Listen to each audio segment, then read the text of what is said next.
Hi there. Good morning. Welcome to practice. I hope everybody's doing well. Um, let's greet the dear mother with purification.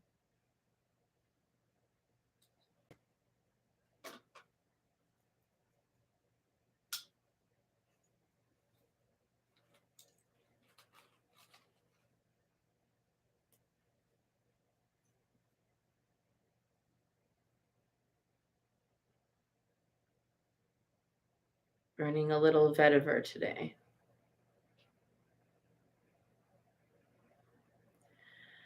When the dear mother ascends the mountain, victorious in her splendor, she brings with her the elixir of the forest, with precious incense, fragrant and sweetly scented. The mountain is purified, the forest is purified,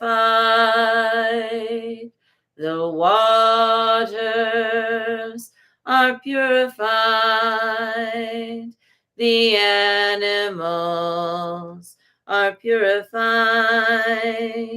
the deities are purified,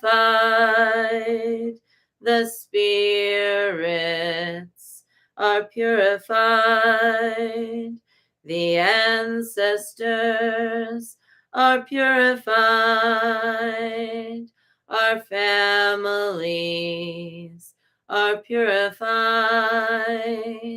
our homes are purified, our children are purified. My life force is purified. Your life force is purified. Obstacles removed, wounds are healed, good words are spoken. All around us is purified, is purified, is purified.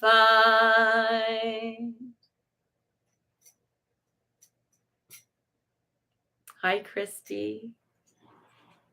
Nice to see you here. And we are going to take a peek at the Woodland Warrens Oracle. This is by Jessica Rue.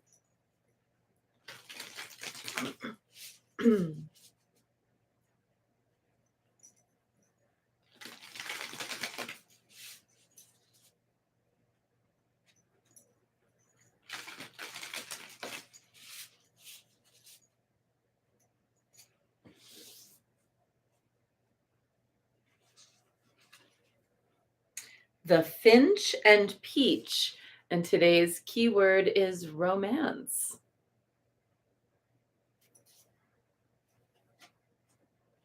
$36.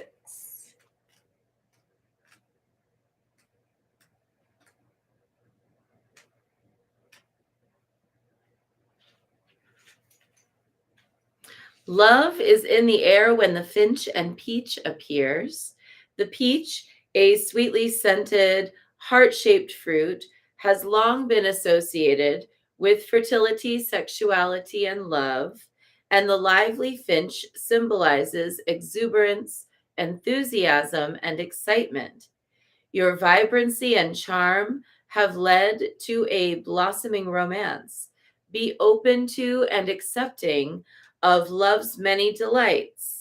Timidity or unwillingness to take risks can hinder chances at love.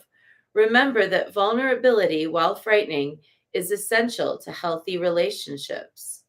And our questions for contemplation today: how do I show others I love them? Do I feel safe and supported enough to be open to love?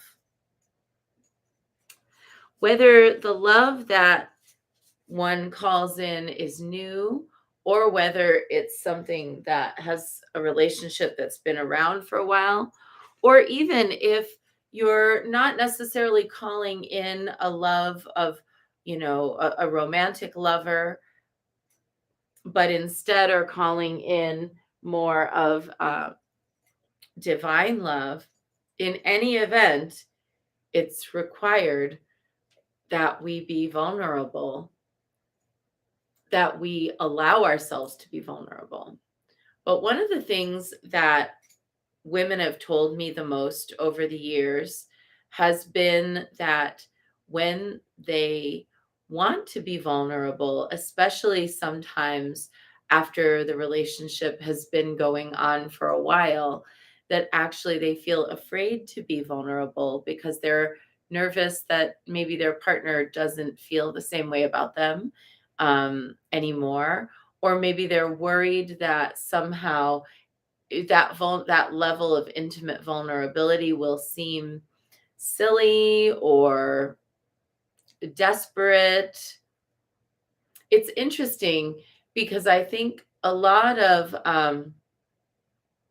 programming has gone into making women who are in their, like 40s and 50s and older to feel as if romance and that first sort of blush of love, that sort of swelling of the heart, is not for us, and that's like a young woman's game. But I actually think that the like delight of love's sort of budding is available to everyone at all phases of life. It's an energy that we can get into. We might have to take a couple of steps to get there, if we haven't been accustomed to connection, or if we have felt like we were not having strong self-esteem, or if we've gone through a hurt. It's not to say that it's not work to get there, but it's so worthwhile to open ourselves to the blossoming of love in our lives. We have this ability to feel those butterflies the same way we did when we were younger. We have that ability to have the same level of tenderness with someone after years and years that we had in the beginning, but our society doesn't support that. So we have to be that counter narrative to the societal narrative that says you'd get, into your 40s and 50s and you kind of shrivel up and no one's going to want you, and you're no longer sexually interesting or whatever else, because it's just not true. Let's today do something for ourselves that brings out that inner beauty, that brings out that feeling of delight and love's first blush. Let's work on bringing out that vulnerability, even if it's a little bit of work, even if it's a little bit difficult. We can work on bringing out that vulnerability and allowing ourselves to be seen as intimate beings, as romantic beings, as sexually desirable beings. And wherever you're at in your love journey, whether that's partnered or not, all of us today can bring forward that blushing belovedness that we feel with the divine. So that's our short bit for today, the finch and peach. And now let's get into our practice with 3 prostrations before the shrine.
And let's take refuge.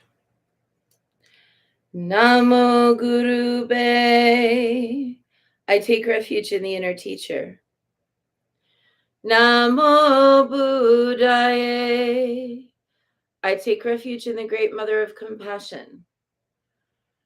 Namo Dharmaye. I take refuge in the wisdom of the ages. Namo Sanghaye. I take refuge in the community of practitioners. And let's set our intention. Today we are holding Kate, who's recently been given a breast cancer diagnosis and is about to begin treatment.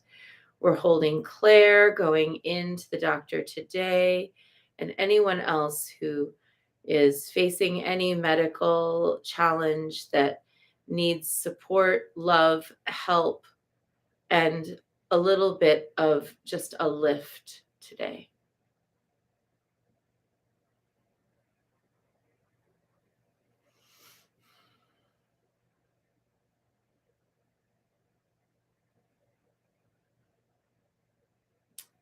And let's recite the four immeasurables.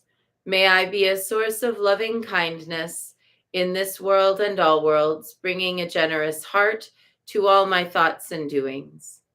May I be a vehicle of compassion in this world and all worlds, ever mindful and aware of the tremendous suffering of others.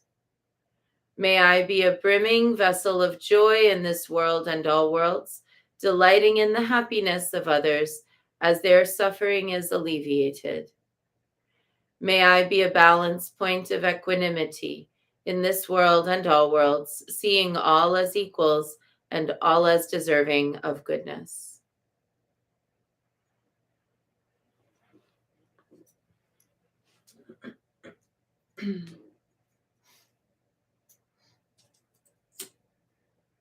I light this candle as a symbol of the enlightening Dharma way.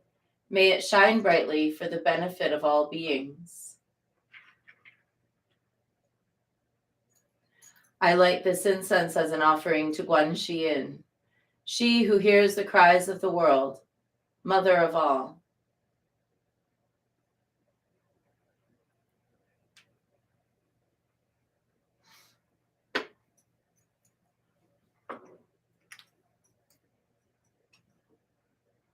Om Ahum.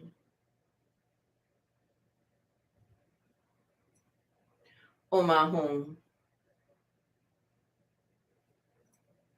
Om Ahum. Om Ahum. Om Ahum. Om Ahum. Om Ahum.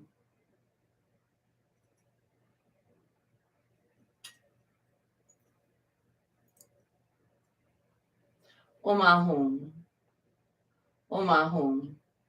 Om Ahum. Om Ahum. Om Ahum. Om Ahum. Om Ahum.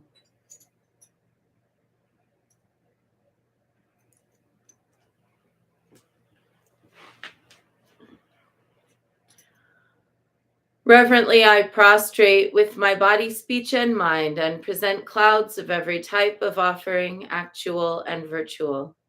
I confess all my destructive actions accumulated since beginningless time and rejoice in the meditation of all holy and ordinary beings. Please, Guanyin, remain until the end of samsaric existence and turn the wheel of Dharma for sentient beings. I dedicate my own merits and those of others to the great enlightenment. We're going to do 108 melodic recitations and then 2 rounds of rapid recitations of Namo Guanxin Pusa, calling out to Guanyin and inviting her to be here and to awaken in us that heart-centeredness, that vulnerability, and that sweetness that is the delight of love. Namo Guanxin Pusa, Namo Guanxin Pusa,